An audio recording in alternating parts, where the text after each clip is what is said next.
Ikatan Dokter Indonesia (IDI) menolak pembahasan kedua rancangan undang-undang atau RUU Kesehatan Selasa 20 Juni 2023. Ketua Umum Pengurus Besar IDI Dr. Muhammad Adib Khumaidi menilai pembahasan RUU Kesehatan unprocedural karena tidak melibatkan organisasi profesi seperti IDI. Dia juga menilai selain itu banyak pasal-pasal yang tidak mengakomodir kepentingan kesehatan masyarakat. Menurut Muhammad Adib, pembahasan RUU Kesehatan hanya mengulang kesalahan seperti pembahasan Undang Omnibus Law yang kurang mengajak partisipasi publik lebih luas, akibatnya kandas di Mahkamah Konstitusi. IDI meminta pembahasan RUU Kesehatan tersebut dihentikan saja karena tidak mengajak asosiasi organisasi profesi sehingga belum mengakomodir kepentingan kesehatan rakyat Indonesia.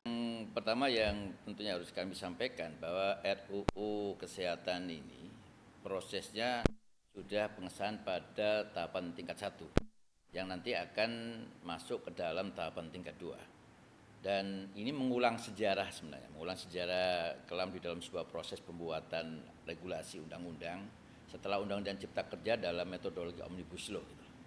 Ya, ada hal yang kemudian di dalam sebuah proses penyusunan dalam undang-undang yang unprocedural process.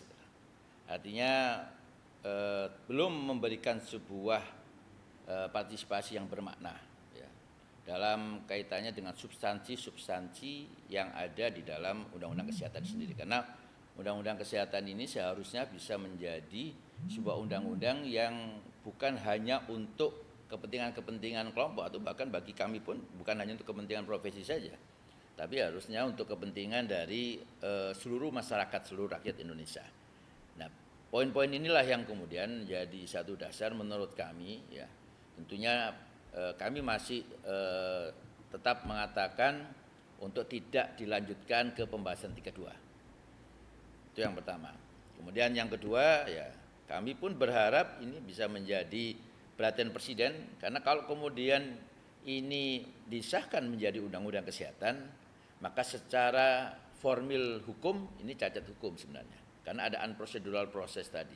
Ini dari sisi substansi pembuatan undang-undang. Kemudian tentunya karena ini masih belum mengedepankan meaningful participation atau partisipasi yang bermakna, maka yang kita nanti kita analisa dari hasil atau produk regulasi undang-undang ini belum kemudian memberikan sebuah pemahaman terkait dengan kepentingan daripada kesehatan rakyat Indonesia. Masih ada substansi yang berkaitan dengan kepentingan kesehatan rakyat yang belum terakomodasi dengan baik mengenai terkait dengan masalah data kesehatan. Kemudian data yang juga termasuk di dalamnya juga adalah data biogenetika. Ya, terus kemudian berkaitan juga dengan masalah aborsi, berkaitan juga dengan mandatory spending, yang seharusnya ini menjadi penguatan-penguatan yang nanti pada saat kemudian kita bicara bahwa kepentingan kesehatan ini harus dilakukan oleh pemerintah pusat dan pemerintah daerah, maka hal ini pun perlu menjadi perhatian. Jadi undang-undang ini tentunya masih banyak yang hal-hal yang perlu untuk kemudian diperkuat dari partisipasi publik, perlu diperkuat dengan masukan-masukan publik supaya undang-undang ini bisa memberikan sebuah hasil yang memang untuk kepentingan kesehatan rakyat. Dan kami berharap ya tidak dilanjutkan di dalam pembahasan tingkat 2, ataupun kalau di pembahasan tingkat 2 kami berharap ini bisa menjadi perhatian dari seluruh komponen yang ada di legislatif ya, fraksi-fraksi yang ada di legislatif, untuk kemudian tidak kemudian mengetok atau tidak kemudian mengesahkan dalam undang-undang kesehatan ini, rancangan undang kesehatan ini menjadi undang-undang kesehatan. Dan yang tadi kalau umpamanya nanti sudah masuk di dalam pengesahan, maka kami berharap Presiden juga bisa memperhatikan ini dan tidak kemudian terburu-buru untuk mengesahkan undang-undang ini, karena masih banyak hal yang kemudian perlu untuk diperkuat.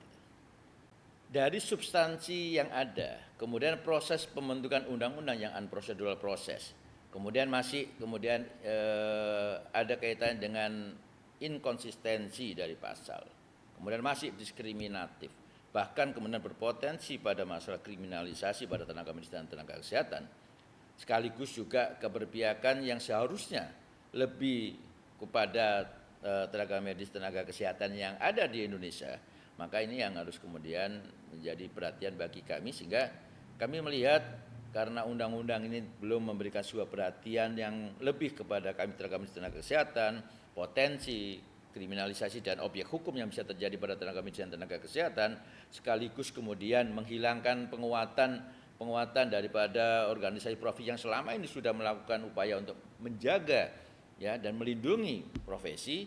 Maka ini juga kemudian memberikan sebuah respon pada teman-teman kami di bawah, kegelisahan yang terus masih terjadi, belum istilahnya menjawab dengan kondisi yang ada. Maka kami juga tentunya akan melakukan sebuah proses advokasi lanjut. Kami tetap akan memperjuangkan ini, ya, sampai kemudian jika nanti disahkan pun kami sudah menyiapkan judicial review bersama juga dengan 5 organisasi profesi, dan bukan tidak mungkin nanti juga akan didukung oleh kelompok-kelompok koalisi masyarakat sipil juga. Nah, inilah yang kemudian langkah-langkah upaya dari sisi hukum yang akan kami perjuangkan. Langkah advokasi yang lainnya juga akan kami perjuangkan. Kami akan terus menyuarakan bahwa undang-undang ini masih belum memenuhi kepentingan daripada kesehatan rakyat, sehingga rakyat juga harus memahami bahwa masalah-masalah yang ada di dalam kesehatan yang saat ini belum semuanya terakomodasi dari undang-undang ini. Untuk apa yang ditolak untuk dari RUU PKS ini poinnya? Ya, yang pertama tentunya kita masih belum bisa mengacu dari hasil yang terakhir ya. Kami masih ingin melihat dari aspek draft RUU yang kemarin ya dari Balik, terus kemudian proses dari daftar inventaris masalah yang pernah diajukan oleh pemerintah, tapi hasil terakhir dari Panja memang belum kita dapatkan gitu. Dan ini perlu menjadi perhatian juga gitu, sehingga transparansi ini menjadi sangat penting gitu ya. Transparansi, kemudian prosedural proses dalam pembuatan undang-undang yang terkesan kemudian menutup-nutupin, ini yang saya kira kemudian menjadi sebuah perhatian. Kalau ingin ini benar-benar undang-undang ini bisa memberikan sebuah penguatan kepada kesehatan rakyat, maka saya kira proses yang ada di Panja, hasil dari Panja harus terbuka supaya kita bisa melihat apakah betul undang-undang ini bisa memenuhi kepentingan kebutuhan rakyat. Tapi yang secara umum kami sampaikan tadi ya, berdasarkan draft, berdasarkan dari tim, kemudian berdasarkan juga dari informasi yang kami dapatkan, rancangan undang-undang ini belum memenuhi kepentingan kesehatan rakyat.